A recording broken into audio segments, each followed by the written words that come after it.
Okay, so today we continue with our Kitzur Shulchan Aruch class. Today's class number 28.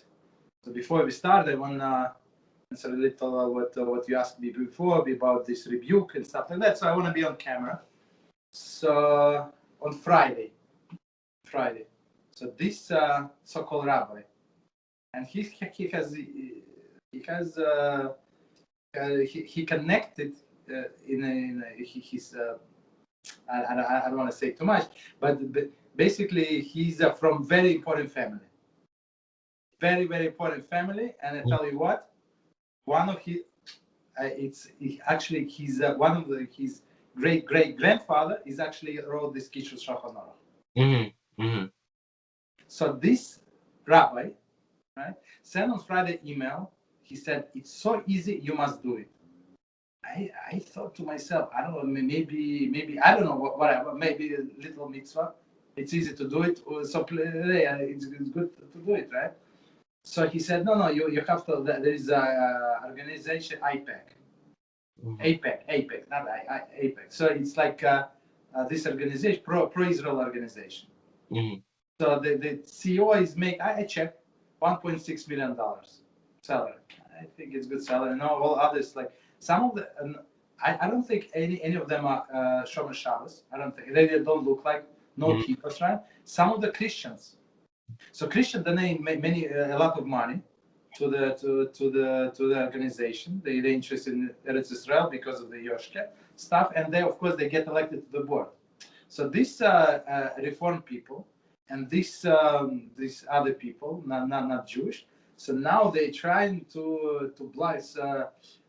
America wanted to sell this bomb to Israel, and two senators, Rishaim, one of the Jew, of course, they're trying to block it. So this rabbi said, everything we have to do is just sign up on this website, give them your name, and that you give your voice to stop this block. You understand? So he said, so easy, please take. Like, I was like, you serious? You call yourself rabbi? You told everybody you're proud. You went to Mir Yeshiva. It's one of the best yeshiva in the world. And when he saw the original Mir Yeshiva that came from the one. I don't know if you know the story from the war, World War. They went to China and they were scared with Japanese, and they survived on the miracle. So basically, all of them. I'm not sure how many. 40 people. I'm not sure. Like tzaddikim, pure Kiddushim. Like all of them. That survived, and then HaShem saved them. And this person actually went and learned with these people. I don't know how for some, but he's very proud. He tells this story about the Manai, Bitachon, and he says everything we have to do. So forget about Teshuva, forget about HaShem. He's not happy. He said if we're going to have these missiles, these bombs, so basically we're okay. And what do we have to do? Do we have to pray? Do we have to do that? No, we don't have to do any of it. We just have sign up for this Christian/Reform, and they're going to take care of it, and that's it. And today he's announced. He said, "Rabbatai, it was whoa, somebody died. Mashiach came. Whoa!" Like in the middle of the prayer, it's like, whoa, what's going on? He said it's actually block was removed, and they approved multimillion-dollar sale of the bomb. So that's just answer to your question. Maybe it was a long answer, but that's what's going on in communities. So kosher people cannot count on these rabbis. Basically, they are just I don't know. All of them like Torah. I don't know, like no HaShem. Bombs are going to protect us. HaShem, not so much. That's for sure. You understand? So okay. So basically, to ask this rabbi and ask him why you don't rebuke. No, he said no. He knows. I said, how do you know? He knows. He does not. If he continues doing this, he does not. No. He said, I don't rebuke. That's it. So basically, that's what it is. To search for the truth, whatever you read in the book, and now you see in the life applicable. So basically, we have to do like one person at a time approach. Show in the book. That's what I learned. That's CD. Go check and these people they learn exactly. I mean there is one point. Maybe they have different copy, but if you read exactly the same Torah, it says exactly opposite what they said. Okay. Very, very unfortunate, but that's a long answer to your question. So we're on page 98, and today we continue with Sefer Chafetz Chaim. And today's topic, Loshen Hara, laws of harmful speech, harming the wicked. Mm-hmm. We have seen that it's permissible to speak disparagingly concerning a Rasha. With regard to potentially harmful speech, it is obvious that one may not say anything that could cause physical harm, financial, or psychological harm to any person unless the Torah permits harming him. Just as it is forbidden to steal from a sinner, so too it is forbidden to speak about him in any way that could cause him financial loss. Okay. So that's so about Rashaim. So you can speak up. Mm-hmm. Okay. So all of these people who teach against Torah. So my question is, and they all complain there are no money in this job, in not being rabbi. So change the job. Go sell mortgages, make 7 times more. Wait, Rabbi, I want to ask you. Let's say there's a shul, then let's say 70% of the people aren't Shomer Shabbos, so then you see them carrying. Okay. Yes. Now, how big of a problem is it that let's say the rabbi gives a small 20-minute lecture during the Shabbos, so on and so forth during Shabbos. Yeah. But before the lecture, he gives everybody like pamphlets with a small Kiddush on them. Yes. Yeah. Let's say you were a rabbi in that synagogue. Yes. Yeah. Would you do that or no? I would not do it. Okay. It's a clearly, whatever you say, it's a clearly putting stumbling block in front of the blind. Mm-hmm. If they decided, like in one of the shows that they go, one guy comes on Shabbos with a backpack. I mean, he has his siddur, but he like with a backpack. I don't know. You if you want to carry, there is an Eruv there, right? Just carrying some, I don't know, like talis bag, something like respectable, not with a backpack. The school kids cooking. Maybe he's smart. Maybe he's smart. He knows they're not going to read it in the first place, so they won't take it. I mean, why does it have to be done on Shabbos? As Rabbi Mizrahi saying. So they say if I don't invite them, they're not going to come. They're not going to experience Shabbos. So if you invite them Motzi Shabbos, that's what we do sometimes, like especially before like all of these things, right? So especially in the winter, so Shabbos ends like 4 p.m. So you come like 5, whatever. So at 6, you can ask somebody to come at 6. So you have the Lama Malka meal. Enjoy, right? So that doesn't have to be on Shabbos. You don't have to like let them drive on Shabbos because of you. I mean, you understand? So that's why I said I would not survive as a rabbi for, I don't know, 3 hours. 3 hours. I mean, you have to speak up. Of course, you have to be careful. Like for example, this issue is carrying. So it is a rabbinical. You have to understand. So it says that you're not allowed. We're going to get in the laws of Shabbos. So you're not allowed to carry it in a public domain. But the public domain. So definition of the public domain. So it says that 600,000 people pass in one day. That's the definition of the public domain, and it's like a long street without ends. It's not crooked. This and that have to be such width. I don't remember 20 amos more. I don't remember like pretty wide streets. So they say most of our people, most of our streets do not qualify. Maybe Fifth Avenue, maybe Broadway in New York, maybe some like huge streets in a big city. But most of the streets do not qualify like as biblical public domain. But our rabbi said that there is thing as a Carmelis, and Carmelis is like semi-public domain. Mm-hmm. So it's not. It's like our streets. I would say like local streets. 600,000 people don't come, don't travel. Right? It's semi-public and stuff like that. But they say we're going to go stricter. That's a fence around the Torah, and we're going to treat this Carmelis, which is not a semi-public domain, as a public domain. Meaning, in the case of need, in the case of this sick person and stuff like that, if he cannot walk without a cane, so we allow him to go with a cane and stuff like that, and in case of the need. because it's rabbinical and stuff like that. So Rabbi said yes, and Rabbi said absolutely no. But the same Rabbi said in such circumstances there are exceptions. Yeah, you understand? So, but basically, I want to point out that it's not the biggest issue. Like I'm working with some people, right? So the guy is intermarried. So to tell him about Canaan, so and I mean the guy asked me, I almost fell, and I was dumbfounded. He said, "What if I'm wearing a Rabbeinu Tam?"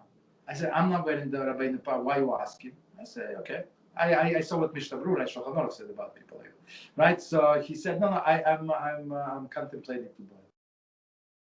You understand? So he wants to do over, but the basic, like not the basic, the most important thing that they wanted to resolve. So for me to talk to him about this Rabbeinu Tam, it's like useless.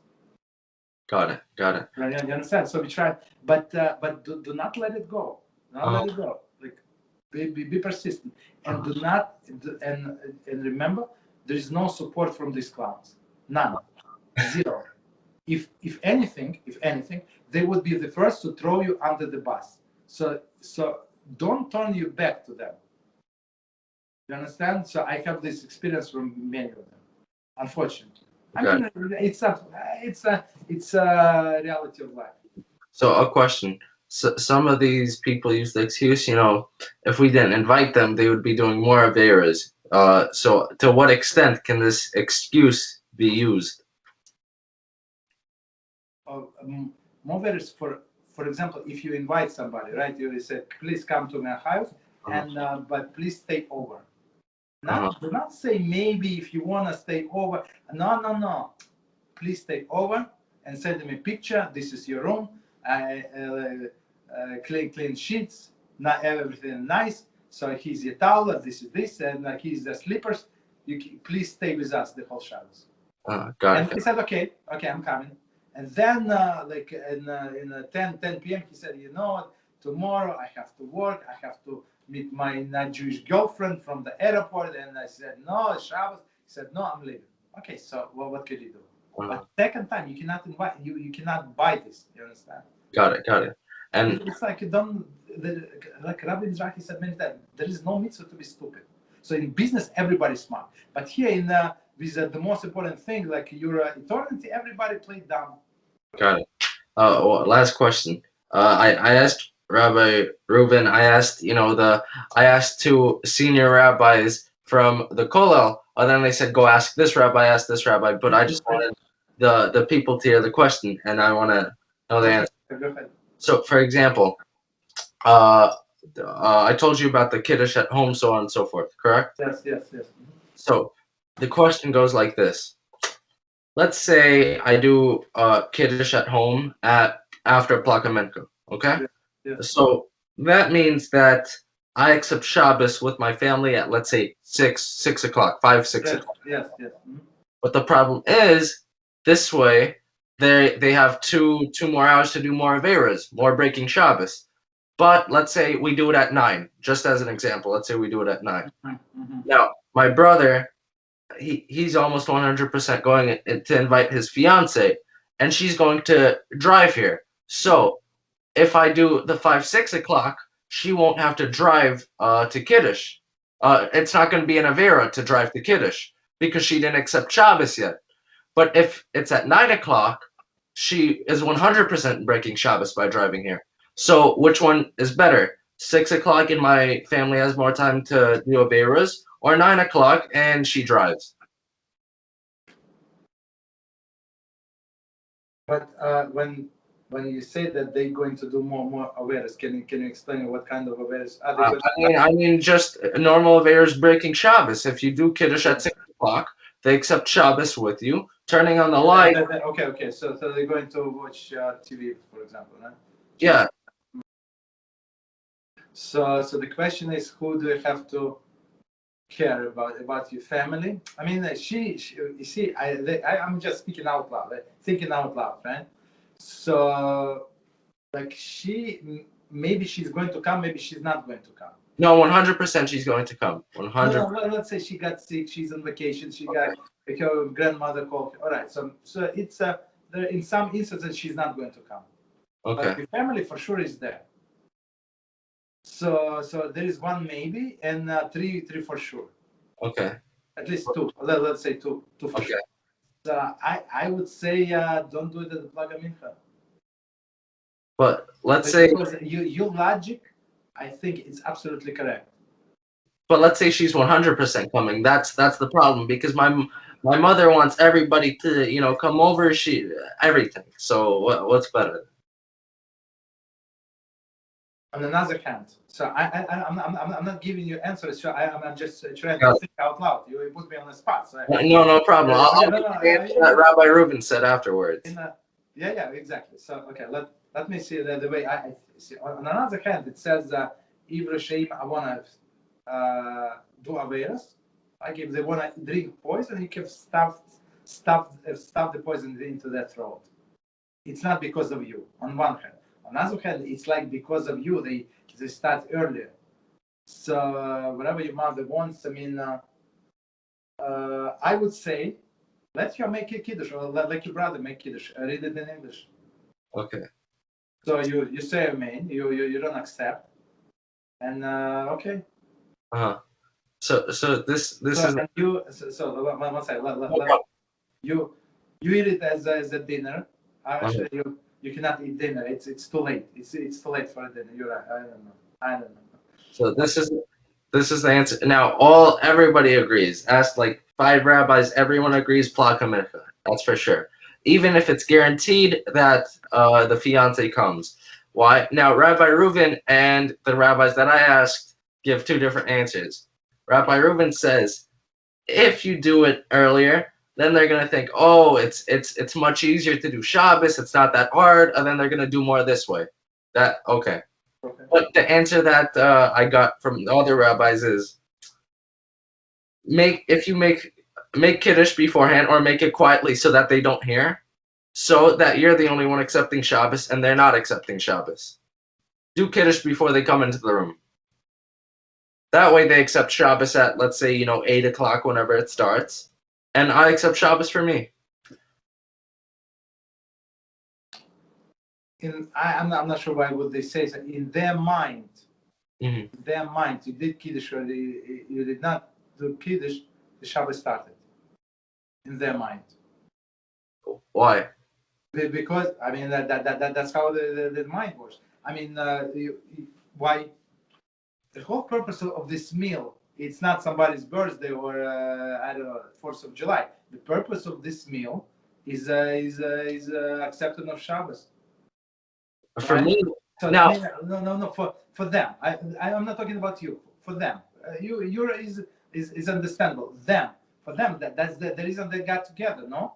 they had the same question. Now they reached this answer. They said, for you, yes, because you're constantly keeping Shabbos. But for them, they're not constantly keeping Shabbos. They don't even care about Shabbos. So it doesn't even count as a Shabbos meal for them. For you, it does. But because they're not Shomer Shabbos or anything like that, and they're doing the Averas constantly, for them, they don't care about the Shabbos meal. For them, it doesn't count. But for you, that's your intent. For them, they don't have the intent or anything. But how? I'm not sure. For them, it's no, but you understand my point? That's the whole purpose. The whole, like, in their mind, they don't come into just Thursday dinner. They come on Friday night. Why? Because it's acceptance of the Shabbos. So how can they? I mean, I don't know. The way my family sees it in their mind is family dinner. The way I see it is Kiddush. That's the difference. Uh-huh. So for them, it's not Shabbos. They don't see it as a Shabbos. Not at all. Okay, but you didn't tell me this. I mean, I thought that the whole point is for Friday night. The whole family get together for acceptance of the Shabbos. No. Kiddush I'll still do, of course. But does it apply to them? I don't think so. Especially if I don't. So, but in Kiddush, as we learned, so there are 2 things. When you want to motzi somebody, right? So they have to have in mind to be included in your Kiddush, and you have to have in mind include them in your Kiddush. Mm-hmm. So if one link is missing, Mm-hmm. then if you don't have in mind to include them in your Kiddush, they're not included. Exactly. So still plaka mincha, then it works because that way they don't do extra avers for 2 hours. Yes. And same thing. Yes. So, Yes. So you see, we figured out. Yeah. But I think this. So tell this rabbis, wherever you consult. I think that this is the best explanation. I think. This because when you make in Kiddush, you're not including them in your Kiddush. No, so you're right. They said basically the same thing because why did they say quietly or before? No, even out loud. I mean, I'm doing it for myself. Who is included? Only me. That's it. So you can say out loud. I know, but they're by accident or something gonna say amen, and then it's gonna be a big oops or something. It's not gonna go good. No. This amen. I mean, this amen is for wine. So you make a blessing on wine. They say amen. So that there is no bracha. And then after the next bracha, you say that HaShem created the world and all of these things, and they say amen. So I mean, that's just. I mean, if you eat an apple and you said that blessing on an apple, right? I'm not going to get satiated because you eat it. I mean, what is the connection? Just answer amen to your blessing. Correct. The right? point. Or if you put in tefillin, put in tefillin. You say bless on tefillin. Doesn't count if I answer amen. Does count as I put no, does not count. No. The point is there has to be a way for Kiddush not to count for them. That's the main idea. That is straightforward. Whatever I told you, it's straightforward. Got it. But you in your mind, and you can check in that Radiance on Shabbos book. In your mind, you don't include them in your Kiddush. That's it. Got it. And one more question. This I really want. Go ahead. Okay. So about the priestly blessing. Okay. Yeah, go ahead. Now my question is, it said for Kiddush, you're allowed to have everyone in mind, even though they don't have wine in front of them, for example. Yeah. But for the priestly blessing, one Kohen can say it, and the others have the intent to bless everybody else. That can't happen. I didn't get say it again. One Kohen, right? All the Kohanim have to give the bracha. Yes, correct? Yeah. It's not like the way we can do for Kiddush, where only one person has to say it. So the Kohen comes out. Let's say on holidays, rather on Shavuot. Yes. So he comes out and he blesses everybody. So when he blesses, there is intention to bless everybody, and everybody knows what's going on. So their intention, they recover the stars, they all position themselves. So in order to get blessed, so there is no contradiction. No, this is the point. So all the Kohanim have to bless the people. Okay. So let's say there's one Kohen who says it, and then there are 49 other Kohanim who are there, but have the intent to bless everybody else. Okay, so I want to say they don't go up and to bless people. They stay. They don't speak. They don't speak. They have the intent. Like for Kiddush, we have the intent to accept Kiddush. You see the bless. It's not like when the 49 Kohanim are going to bless is going to be bigger blessing. It's exactly. I agree. Blessing. I mean, it looks better when many people do it, but you're going to get exactly the same blessing. I agree. It's the same bracha, but the thing is, the 49 Kohanim aren't giving the bracha. Only that one Kohen. I see. Okay. Exactly. So my question is, now, what about, is this case different than, let's say there's a Kohen and he gives a bracha to a deaf person. Now the deaf person didn't hear the bracha. Does he still receive it? Yes. Yeah. The bracha comes from HaShem through his hands, right, to the Kohen's hands on the person. It doesn't matter. He heard it or didn't hear. They even say when Kohanim are blessed, we're going to get in Kitzur Shulchan Aruch, I think. So they even mean people who are in somewhere else. Like all of the women and children that do not come to the shul, usually they do not come to the shul. They all also like have in mind all of these people they didn't come to the shul. They also included. But the problem is, for example, in last week's parsha, it says The Kohanim have to, say it loudly and say it to all the people. Yes, Okay? yeah. So they have to say it to, basically we'll say each one separately. Just, they have to emphasize it's for you, not for every single one of them. Okay? Now, the thing is, if only one of them says it, it doesn't end up being that way. Because let's say if one says it, then the others might not hear it, for example. It's a big congregation, everything like that. Yeah. So it leads down to one thing. Now, when the one Kohen gives the bracha to all the people, and the people don't hear it, it's the Kohanim's fault, okay? Because or the rest of the 49s, okay. But I don't think it comes with the voice. The bracha comes. I mean, of course you have to hear the voice, like whatever he pronounced. But the bracha comes like electro waves. Okay. Through his hands. I mean that's what I mean. It's proper. Of course, it's proper. Is the Shulchan says not very good things about Kahanim who do not go up the bless and bless, or the bless wrongly and stuff like that. But still, if only one, like a huge shul, I understand exactly what you're saying. I don't know, 2,000 people, like huge shul, right? And he's speaking, of course. I mean, he's elderly. He's 98 years old. He's elderly person. He cannot his voice is weak. So, but still, they're getting the blessing. There is no problem. So the problem is Kahanim. Why they didn't do it? The problem is them. But there is no problem with the people that they're going to lose the bracha. I don't think so. But then you have to tell me why, for example, for Kiddush, we're allowed to just have intent, but for the priestly blessing, all the Kohanim have to actually say it. They can't just have intent. No, but with Kiddush, you also have to say out loud. The words must only one person has to say it.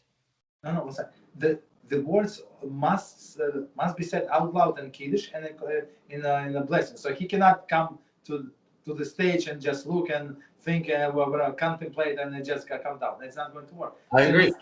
Same as Kiddush. But for Kiddush, only one person has to say it, and it still counts. Yes. Okay, exactly. So we want to give all of the Kahanim like a privilege. I apologize. I didn't get this. So now I hope I got your question. So it's their privilege to go up and bless people. It's like everybody looking up, or they actually forbidden to look at them, and they have to go to the stage. And it says clearly in Shulchan Aruch. So if Cohen cannot go up for whatever reason, he should exit the show.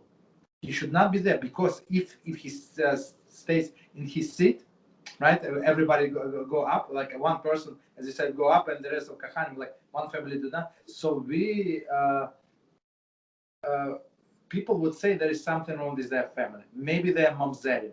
Maybe there's maybe their father married somebody that he's not allowed to marry. I understand. You understand? So there is halal. There is halal or halal.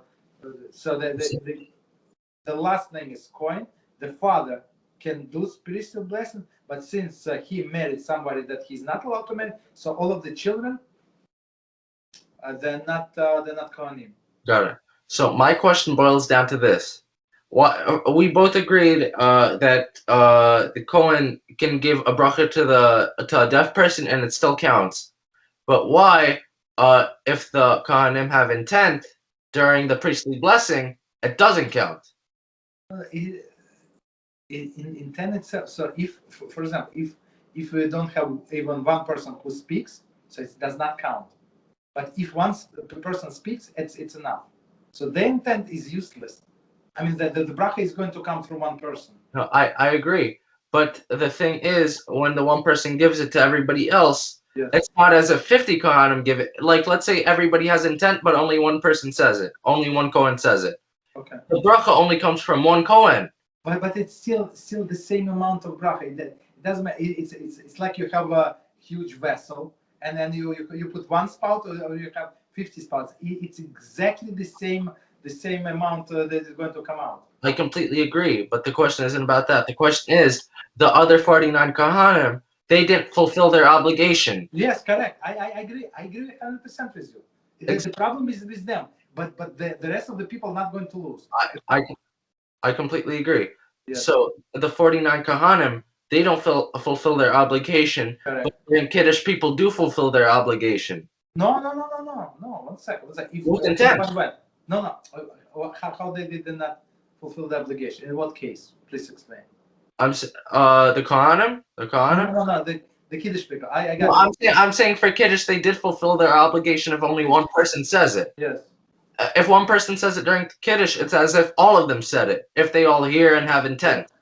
Yes. But for the blessing of the Kohanim, if one person says it, it's the bracha, and everybody else has intent. It's not as if all the Kohanim said the bracha. It's still as if one of them said the bracha, but it's different for Kiddush. Yes, correct.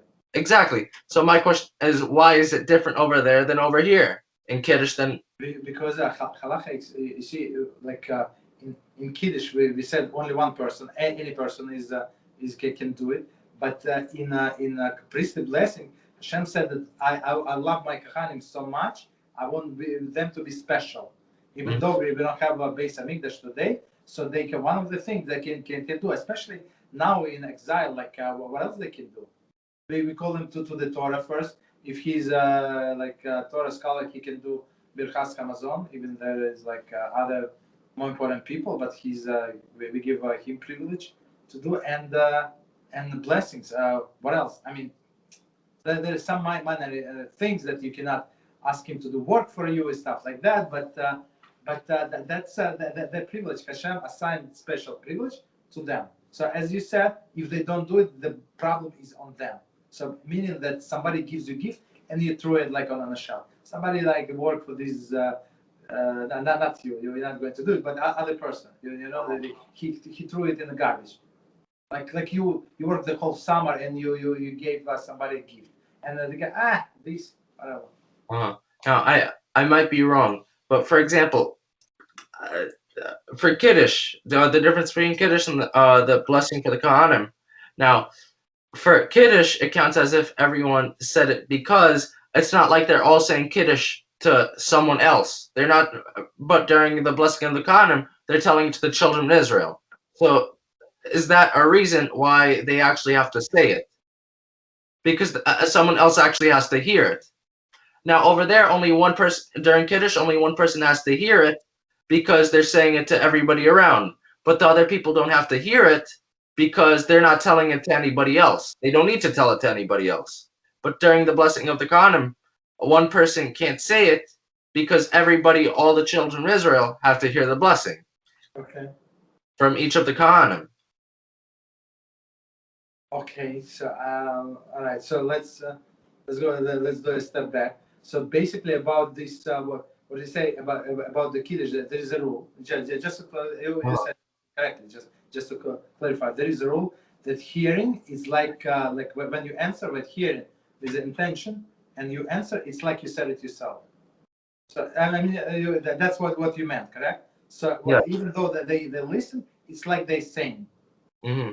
But this obligation is on each and every one the person around the table.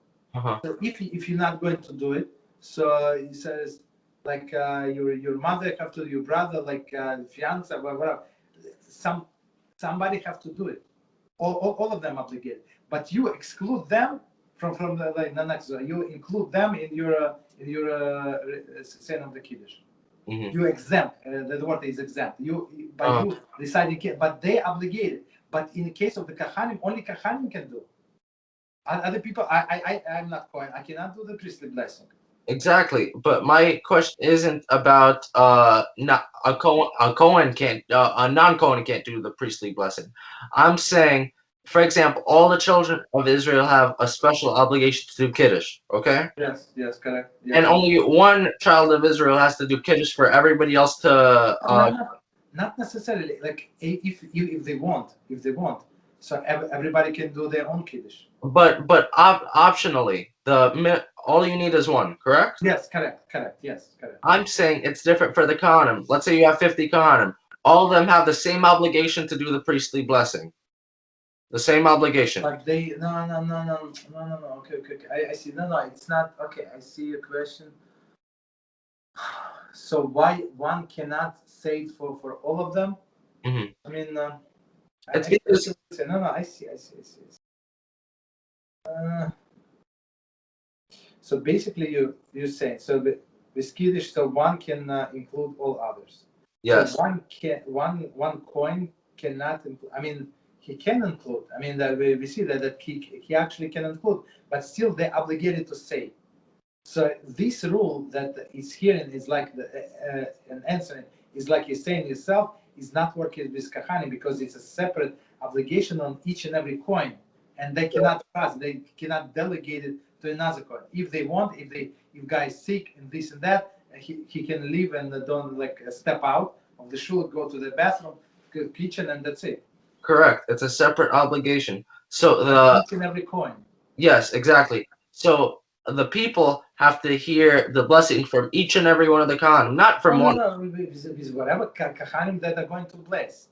I mean, they don't have to like walk in the street and find every coin and ask them to bless. No, I'll phrase it a bit better. I'm saying that during the priestly blessing in the shul, not on the street. I'm saying in the shul, each person in the congregation has to hear it from every mouth of the Kohanim, not from one Kohanim on. No. Whatever they're going to go up in time and bless. So basically, there is a special place in a prayer. Let's say, I guess. So when they say these words, it says in Shulchan that Kahanim have to start moving their feet, meaning that they have to be close to the stage where they're going to bless people. Otherwise, it's going to be too late. So we cannot make the congregation wait. So if he's late, for example, if he's late, so he's out. We're not going to let him bless. Correct. I'll phrase it even better. All the Kohanim on the stage, right? Doing the prayer. Yeah. I'm saying that all the people in the congregation have to hear the blessing from each one of the Kohanim. No. I mean, it's opposite. All of the Kohanim have to bless the people. If they're going to do it or not, it's on their head. I mean, if I'm being blessed, and the 49 Kohanim, and 48 does not want to bless, whatever. The mute they ate whatever they ate, and they don't feel good, they cannot bless them. Still, it's going to go through one person. But the mitzvah is, of course, it's better when if you ever go when you go B'ezrat Hashem to Israel, and if you go to the Western Wall and you see this blessing on Kahanim, I don't know how many, like maybe few thousand Kahanim, few thousand people are going to bless you simultaneously. You're shaking inside. You understand? Just from the voice of this, it's unbelievable, and the echo. It's unbelievable experience. That's the proper way.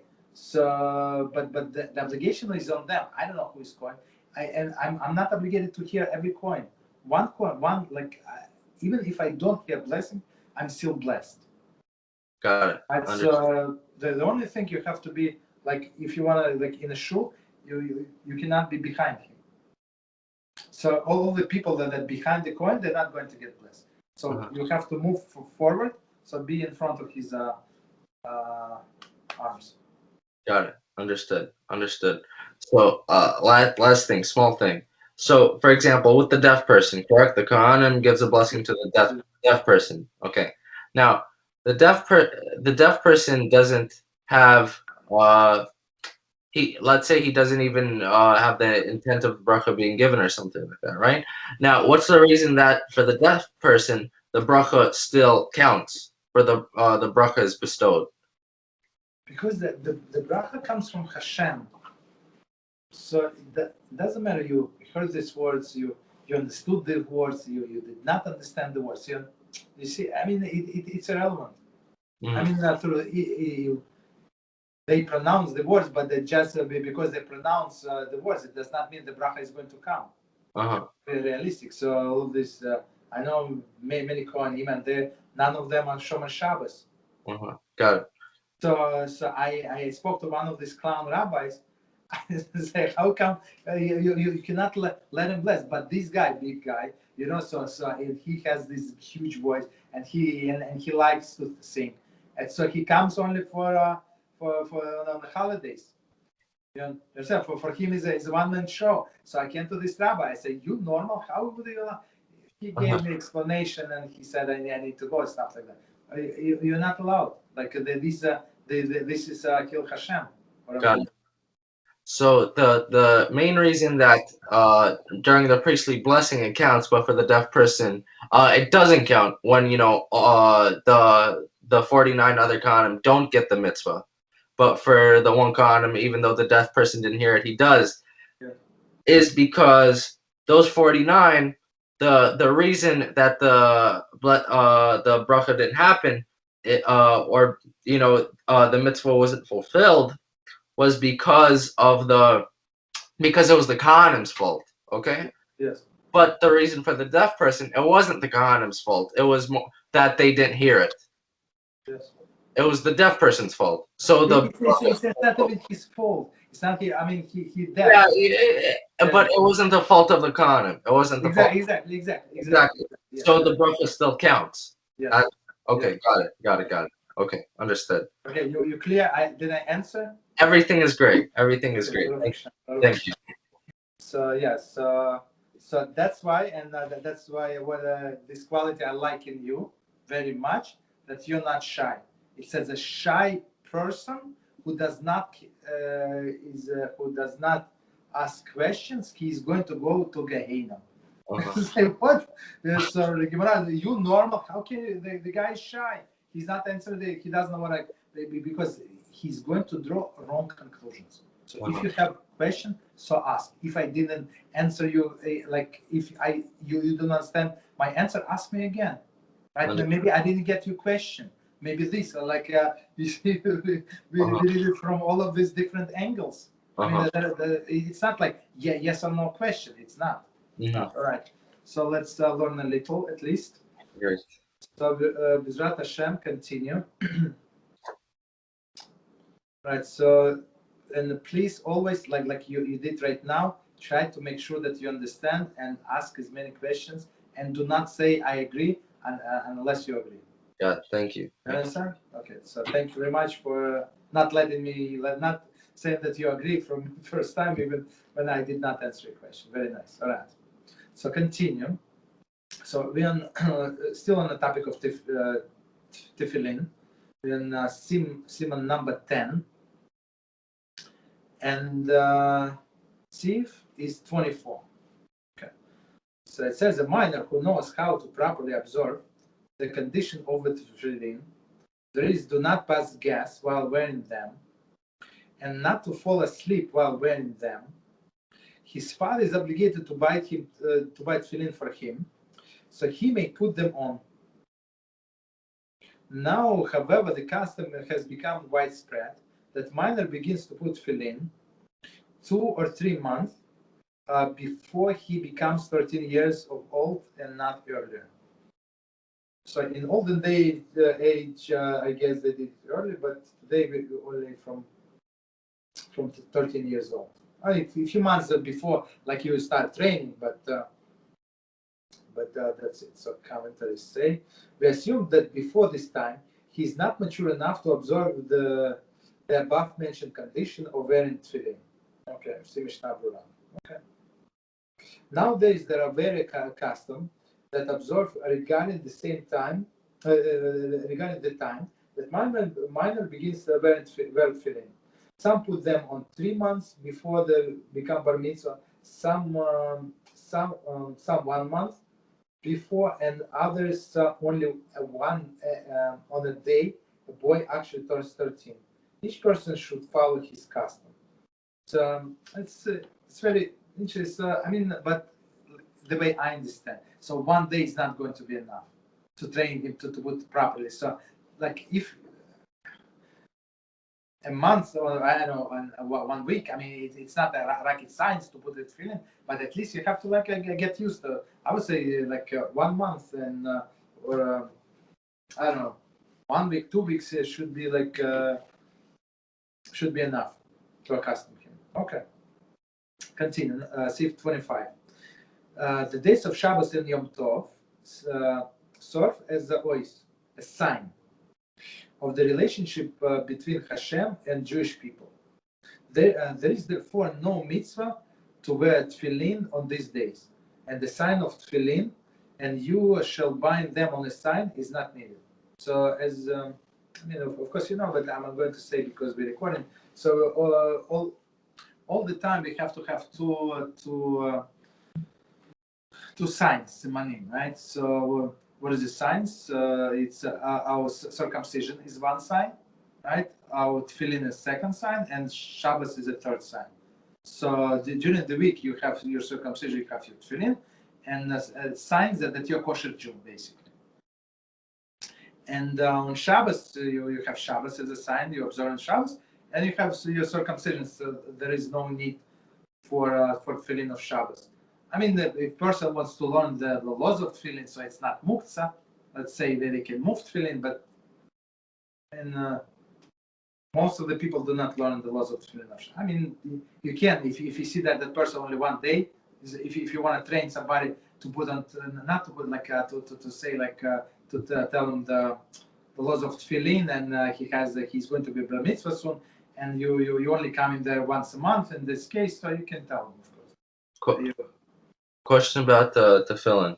Now, it's a little off topic, but I remember Rabbi Reuven said, he gave a story about one can't wear tefillin during Torah study, right? Because why? Because he's going to view everybody else as much lower than him. Oh, okay. So now you're doing okay. Yes. No, one second. Let's clarify the story. He's allowed. So in many shuls, what they do, they learn like 15-20 minutes after the yes. The Shabbos. So everybody sit around the 10 minutes, there is no problem. But one only, or at least rabbi. So, but if he's the only person, so he's like think of him that he's extra tzaddik. You're right. Yes. That's what I mean. So I'm saying, what about, let's say someone really wants to learn with tefillin. Let's just say, is he allowed? Let's say he's still in kol and everything. Is he allowed to, let's say, go to, I don't know, a private room there, something like that, other than learn with tefillin? Allowed? Yes. Okay. No problem. Just as I say, watch yourself. So have a clean body and stuff like that. There is no problem. Or if you want to learn at home and stuff like that, there is no problem. I mean, so what Rabbi Reuven, the way I understand what he was saying, that so if it makes you like a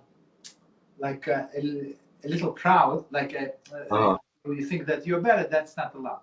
And that's exactly what Shulchan Aruch and Mishnah Brura explained that about Rabbeinu Tam Tefillin. So unless he's known in the community as a righteous person, so and if he's not exactly there, he's half and half, and then now he puts Rabbeinu Tam. So the word is pretentious, like you won't be extra tzaddik. Just leave your non-Jewish girlfriend for now. Just start with that. So don't do this tefillin. And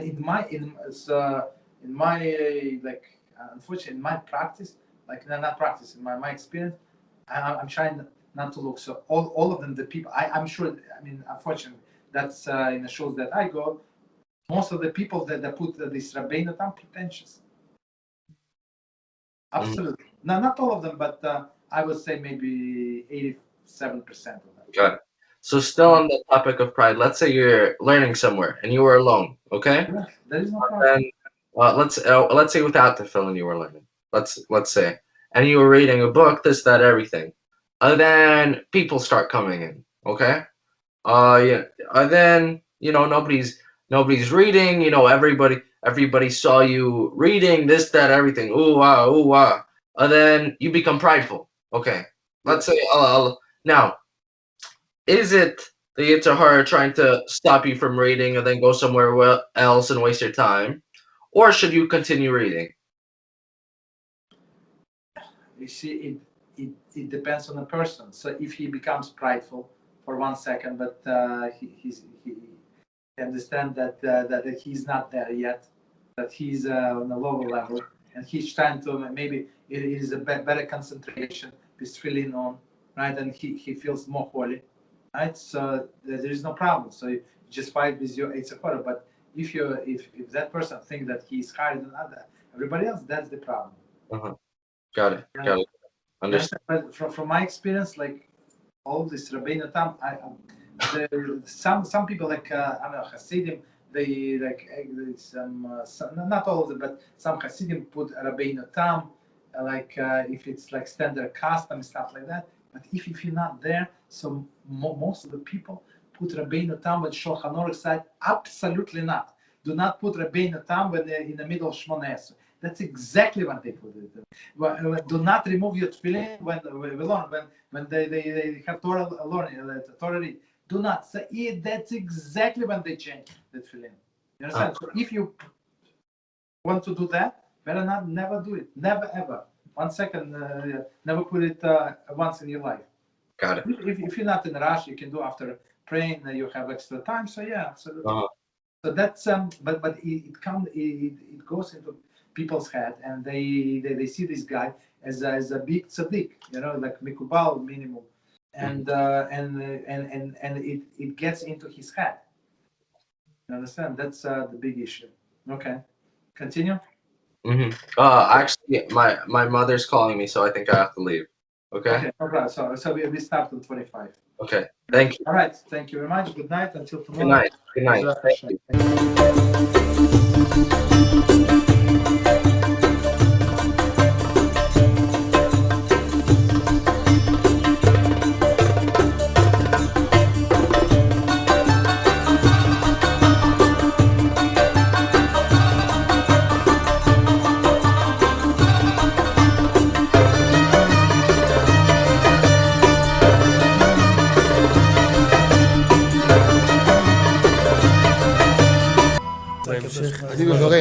אני מברך את הרבנים, אני מברך את הרבנים, הרב ירון ראובן, הרב אפרים כחלון, ראשי ארגון בעזרת השם, שהלכו בפי עליון, שעלו מעלה, יהיה להם ברכה והצלחה, הקדוש ברוך הוא ימלא בישועות ליבם לטובה ולברכה, שבכל מה שיפנו ישכילו ויצליחו, יזכו עוד לעשות כאלה וכאלה, הגדילו תורה לאדירה, אמן ואמן. בעזרת השם רשת בכל הארץ. הוא היהודי הזה, הוא היה מיליונר, סגר את כל הביזנס, אמר אני משקיע פה בעולמה של תורה. איפה הוא גר? בפלורידה. פלורידה, איפה זה פלורידה? באמריקה. במיימי. כן, ליד. אנחנו שם עכשיו הולכים להקים קהילה ספרדית. חזק אותו בשמי. קהילה ספרדית גדולה. תעבירו מה שבירכתי אותו. כן, קהילה ספרדית גדולה.